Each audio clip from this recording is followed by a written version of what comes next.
Hello and welcome to this whiteboard lesson.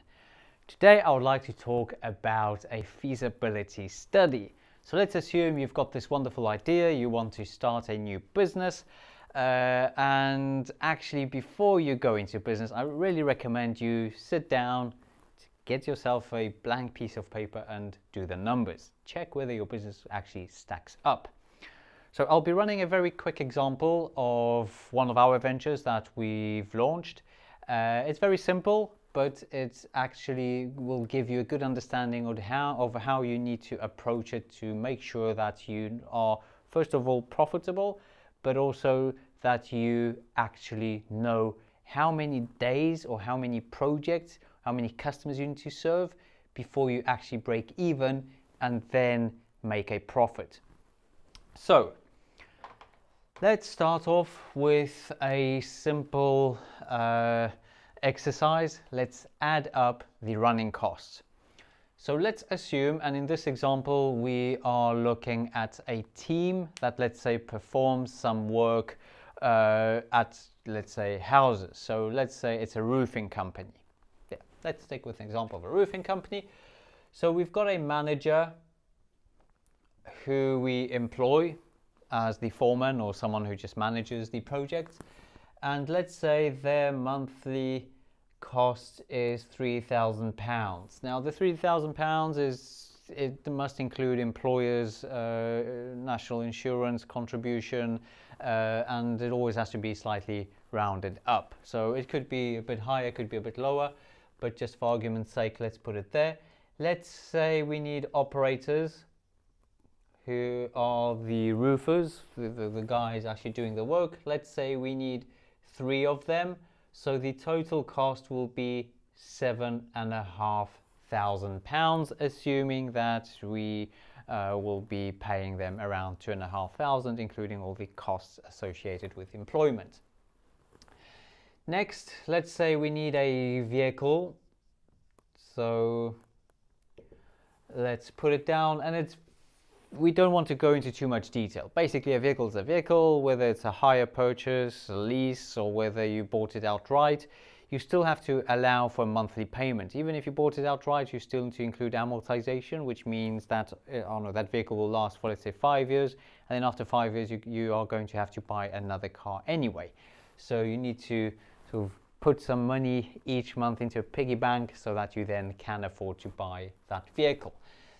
Together with, let's say, insurance and all the other taxes that you need to pay, let's say it is £1,000 a month. Being in London, you need to account also for a congestion charge, ultra low emission zone charges, and all of that.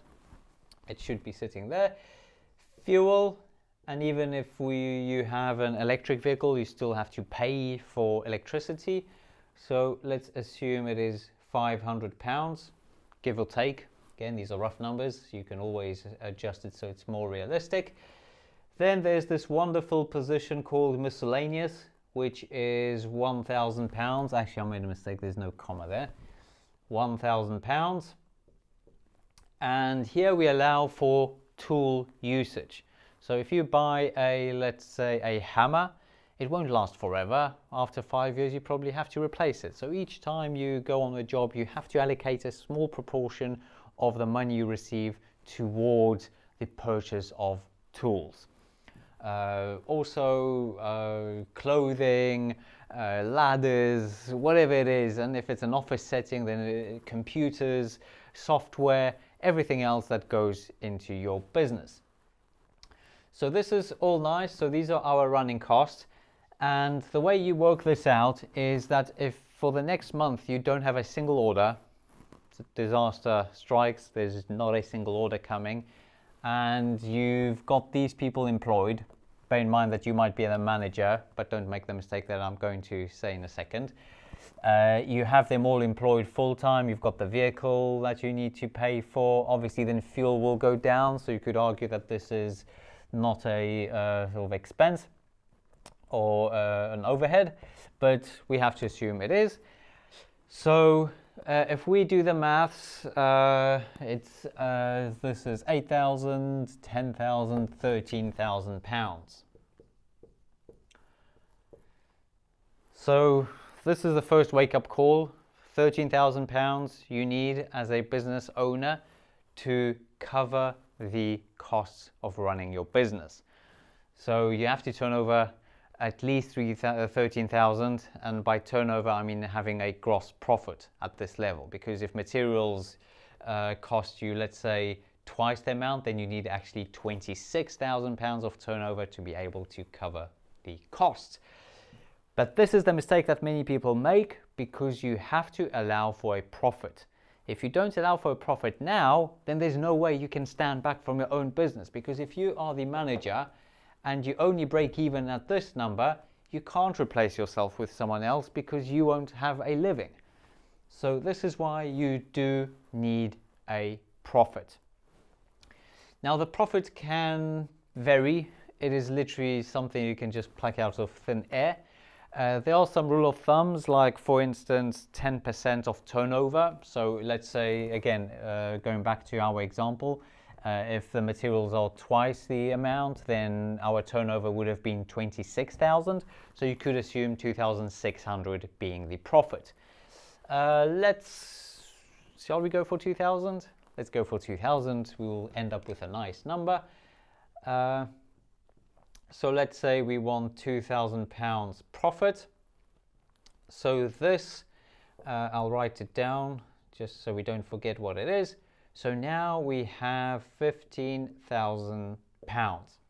Excuse my writing, I'm a son of 2 doctors, so I have the full right to write in a terrible way. Obviously I'm not finding excuses.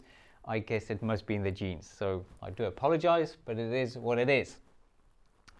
So now we know that in order to run this business with someone else being the manager, not us, and us having £2,000, then we need £15,000. Now let's go on to the other side of the equation and now think, how much do we charge?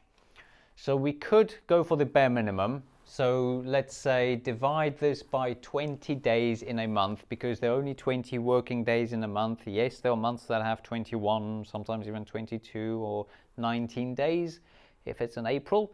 February, obviously. But never mind. Let's just assume it is 20 days. So 15,000 divided by 20 days. That means that our bare minimum that we need to charge every single day is £750. Sorry, I will write it again because it ended up looking terrible. So £750 per day. And this is assuming you're working every single day. And if it's raining, you're obviously not working. So if you are actually charging only £750 a day and you lose one day, you won't be able to achieve the minimum amount required. So straight away we know that this is too low. So let's just assume that we charge £1,000 per day. Again, remember, price is nothing else than an amount that there's someone willing to pay for and someone willing to do the job for. That's it. There's no real definition. There's no guard or anyone dictating the prices. It's down to how much someone is willing to pay and how much someone is willing to do the job for.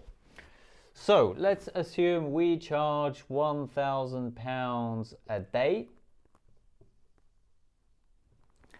And now I will put this as a red box around this number, just so we remember that this is the minimum, but I would really emphasize that this is not enough, because when it rains and you're not working on the roofs, you're screwed. If you're a solicitor and you are ill, you're not working, you can't charge, you're screwed. So that's why it has to be higher.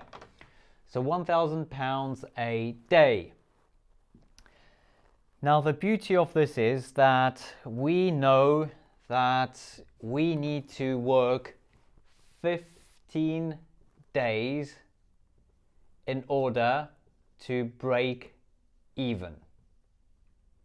Now this is a much more comfortable position to be in, because you now know that in a month you can actually work 4 days, or even slightly less, in a week, in every week in the month, in order to still be on the safe side and achieve £15,000. Obviously, the £1,000 excludes any material costs, anything direct cost to do with the job.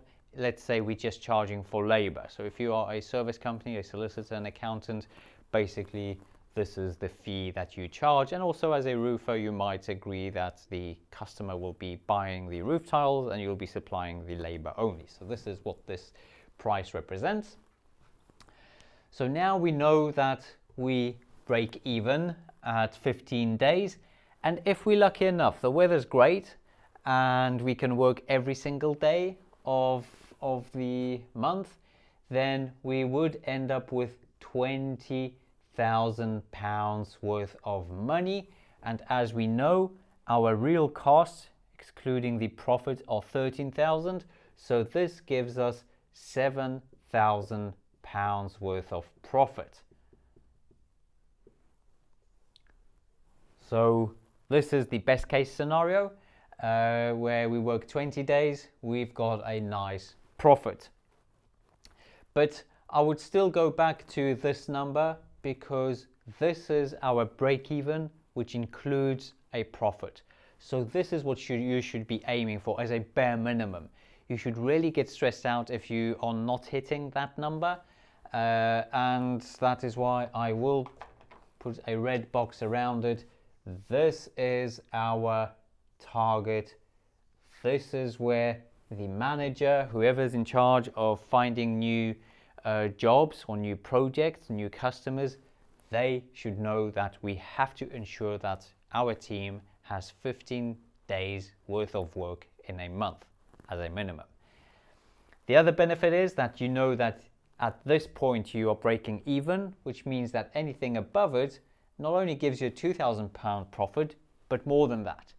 So now you can easily structure your commission structure based on anything above 15 days. Obviously, it doesn't mean you hand all the additional profits out.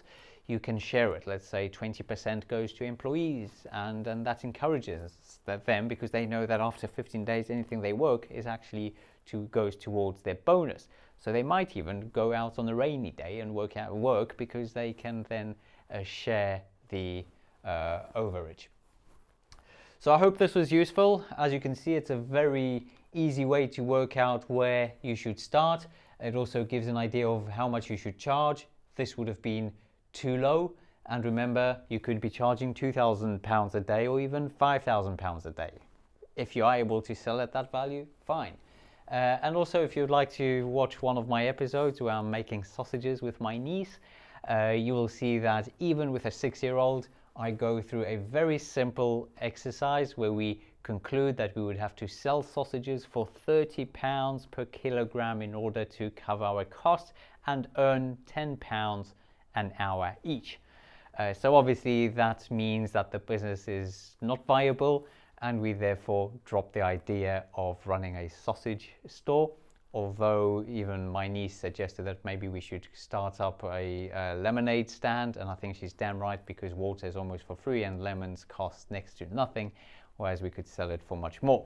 So just by doing this simple exercise, you know exactly where you stand, and it is very important as a business owner to know your numbers.